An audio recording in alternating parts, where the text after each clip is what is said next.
តែមួយគូទៀតទេដែលជាគូចុងក្រោយបាទខ្នាតអន្តរជាតិគូចុងក្រោយខ្សែទឹកក្នុងសូរិយាចន្ទ្រាដែលពាក់ផ្លាកលេខ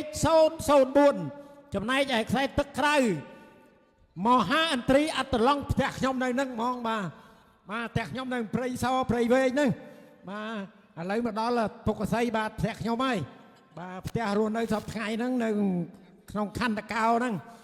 បាទបច្ច័យអធិការម្សិលមិញហ្នឹងឧបត្ថម្ភខ្ញុំបាទ 100000 រៀលដែរថ្លែងស្វាយពពកព្រះអង្គផងអូស្វាយពពកស្វាយតកគុណម្ចាស់ឥឡូវមើលខ្សែទឹកក្រៅបាទខ្សែទឹកក្រៅកំពុងតែមានព្រៀបតែមិនដឹងថាយ៉ាងម៉េចទៅហើយបាទខ្សែទឹកក្រៅខ្សែទឹកក្រៅនៅតែមានព្រៀបក៏ប៉ុន្តែសូរិយាចន្ទ្រាបាទក៏បន្ថែមលបឿនដែរបាទ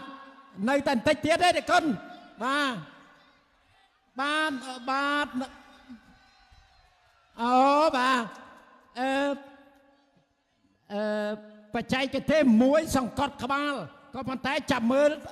ទូទាស់បាទសូមបន្ថយឲ្យបន្តិចមកបាទដើម្បីមើលតើជ័យជំនះបាយមិញនេះបាទខុសត្រូវគ្នាតែបន្តិចទេឥ